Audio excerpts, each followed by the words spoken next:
nosso convidado, Dr. Juarez Furtado. Será que hoje a gente vai poder falar, enfim, sobre a anemia, que a gente já tinha prometido há vários programas atrás? Então, se eu não me meter no assunto e não colocar nada aí no meio, a gente consegue, né, doutor? Não, mas é muito interessante porque você, como mãe, surgem as dúvidas e assim como surge em casa para as mamães, então a gente acaba conseguindo, enfim, sempre sanar essa dúvida tua, que com certeza é uma dúvida das mamães, né? Tá certo. Então, como que a gente pode começar falando sobre a anemia? Tem algum sintoma que a gente possa perceber nessas crianças? Então, é muito importante, assim, a gente falou da vez passada sobre os mitos, íamos falar da anemia. Mito, na verdade, no sentido assim, falamos da febre, né? O mito da anemia no sentido de que todo mundo hoje em dia acha que a anemia é um grande problema e que é um grande problema e as mamães levam as crianças no consultório e acabam sempre querendo fazer exames laboratoriais para ver como é que está a anemia, Na verdade, a gente tem que observar alguns sintomas, né? A gente tem sintomas que são claros da anemia e geralmente a questão da anemia, ela não é uma doença em si, geralmente ela tem algo que leva a ela. Isso é o mais comum. Então a gente tem que procurar causas daí, né? O exame clínico já denota, a gente observa algumas alterações na criança. Então nós temos, por exemplo, assim, que a gente observa na criança muito a sonolência e um desânimo. Você vê uma criança que é agitada, que tem um ritmo assim, digamos, normal, assim, de ser muito sapeca para lá e para cá, e você pega um belo momento e ela não quer nada com nada, muito na televisão, deitadinha.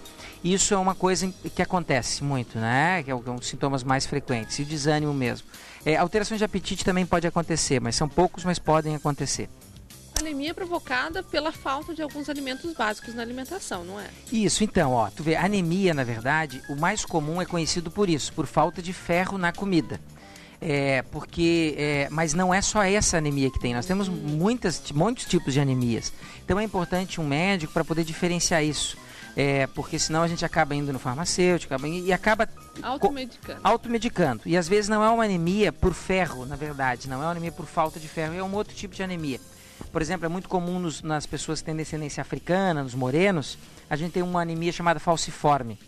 Então, assim, o que é interessante para as mães entenderem o que é a anemia em si? Na verdade, nós temos, assim, um combustível. A anemia se faz por uma ausência tanto de forma quanto de capacidade de carregar oxigênio dentro do sangue. Isso é feito pela hemoglobina, uma célulazinha, uma parte de uma célulazinha dentro da hemácia, que está dentro da hemácia, que ela carrega esse oxigênio, ou seja, carrega um combustível que é importante para tudo dentro da gente. E o que acontece? Acontece que nós temos vários tipos de anemia. A anemia, a gente tem que entender o seguinte, essa hemácia é como se fosse um caminhãozinho. E esse caminhão carrega dentro dela esses ferros, essa alimentação. Então nós temos assim problemas, os tipos de anemias, eles envolvem desde uma alteração no caminhãozinho que transporta esse ferro e o oxigênio para lá e para cá, quanto alterações tanto na forma, na estrutura desse caminhãozinho, quanto na ausência de ferro, que é um dos componentes que ajuda a carregar esse oxigênio. Então, assim, é muito importante saber que existem vários tipos de anemia e o mais comum, sim, principalmente nos primeiros anos de vida, é a questão da alimentação.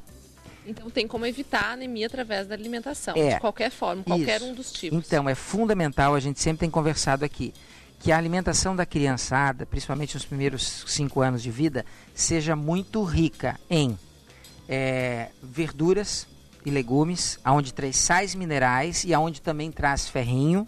Ah, mas meu filho não gosta de comer, doutor, ele não come de jeito nenhum. Pois é, mas aí nós temos técnicas, aí nós temos receitas em que a gente consegue camuflar. Sopa do sol?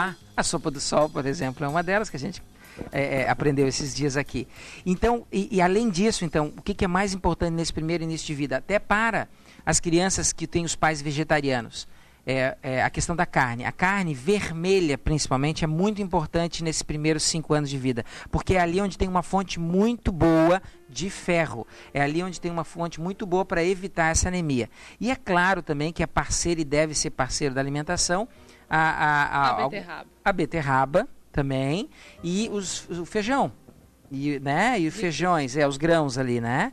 Esses são ricos também em ferro. Eu falo pela beterraba porque a beterraba é um alimento super atraente para as crianças, porque ela é doce. Colorida. Eu não tive dificuldade nenhuma em inserir a beterraba na alimentação Claro. da minha sobrinha, da minha filha. Eu acho que é bem prático, você não precisa adicionar nada na beterraba. A beterraba Nada. pura. Ela está pronta.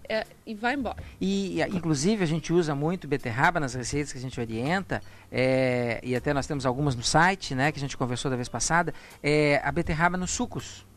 É muito interessante. Então você joga uma beterraba junto com uma laranja, você joga... e aí dá para jogar essas verduras, dá para você jogar uma cenoura junto com a laranja, dá para você jogar folhinhas de hortelã, você pode fazer o suco verde, que é maravilhoso, né? Que você bota couve. Isso, olha, por exemplo, couve. Isso é um suco que dá pra gente, inclusive joga a beterraba para tirar aquela corzinha e dá até uma certa cor.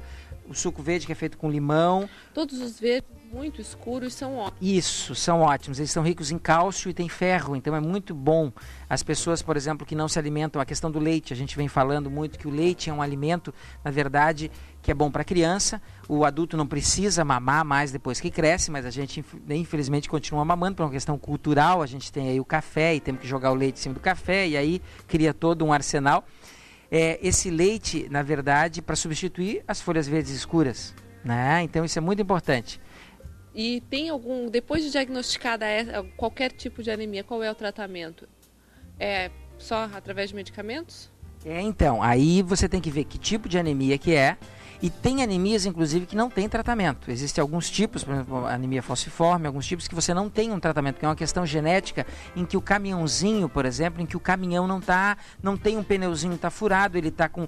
Ou seja, a forma do carregador de oxigênio lá não está bem. E aí nos vasinhos vai ter problemas para poder chegar esse oxigênio lá, vai ser dificultoso. Então é sempre importante saber o seguinte, anemia não é o problema, nós temos que pesquisar a causa do problema que leva à anemia.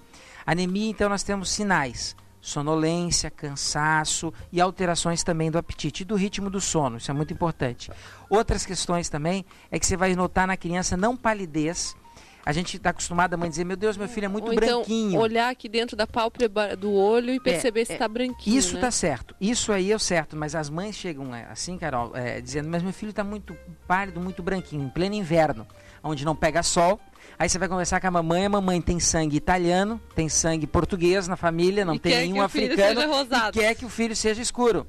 Então não vai ser escuro. O que você tem que ver a cor dos lábios, você tem que ver a cor da língua, tô levantando a língua, a gente nota a coloração também, vermelha. A cor tem que ser vermelha. Vermelhinha, mais esquerda.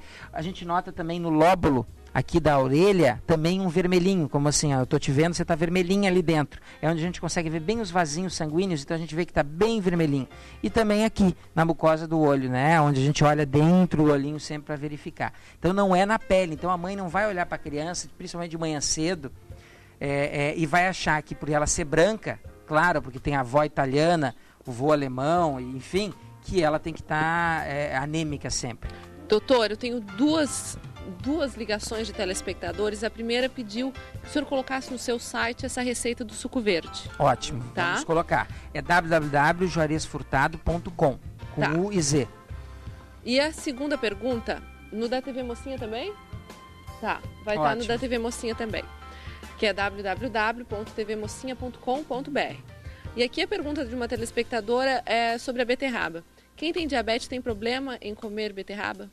Então, quem tem diabetes, primeiro tem que saber o tipo do diabetes e assim, ó, o diabético, dependendo do tipo, se não é aquele insulino dependente, que é mais grave, mais intenso, o que precisa fazer? Na verdade, tem que saber dosar, e aí o nutricionista, provavelmente, quem é diabético, é bom ter um nutricionista por perto, porque ela vai dar, ou ele, vão dar as diretrizes, e na verdade, assim, ó, você pode comer a beterraba, mas você tem que trabalhar daí contrabalançar durante o dia com outros alimentos, e tem que saber o horário de comer. Então, dependendo se é um diabético que usa insulina, vai ter um momento que ele pode comer, e se você tem, por exemplo, um que não é insulino dependente, que toma só medicamentos ou até que faz dieta, vai ter que saber dosar. Então, assim, a beterraba ela é adocicada, ela traz uma elevação da glicemia, não tanto, mas traz. E aí o que a gente tem que fazer? A gente tem que saber, comer uma beterraba, então a gente vai ter que dosar outros carboidratos durante o dia, por exemplo, no próprio almoço. Então, assim, o dia que vai comer uma beterrabinha, não comer a batata, reduzir um pouco o arroz. Então, é fazer esse contrabalanço. Tá certo, então. Então, a beterraba pode ser consumida sim, dependendo da orientação médica e das formas com que você for se alimentar através da beterraba. Isso. Doutor Juarez, hoje então esclarecemos tudo sobre a anemia, será? Eu acho que sim, e se tiverem dúvidas, por favor, liguem e escrevam pra gente, entrem nos sites e escrevam pra gente, que vai ser um prazer a gente poder esclarecer isso, né? Tá certo, semana que vem a gente já preparou alguma coisa ou não? Semana que vem, você falou na questão da atividade, hiperatividade, vocês até comentaram com a Sinara. Isso mesmo. Eu acho que a gente poderia voltar a falar em atividades ou hiperatividade, déficit de atenção semana que vem. Já adiantando para você que eu estou preparando uma matéria especial sobre palmadas, doutor Juarez. Opa, castigos? Sobre castigos e palmadas. Qual a melhor forma de educar as suas crianças? Então, ótimo. Vamos conversar então semana que vem sobre limites, disciplina e limite. Então, uma coisa muito importante hoje em dia. Tá combinado. Obrigada, doutor Juarez, Obrigado, e até quinta-feira.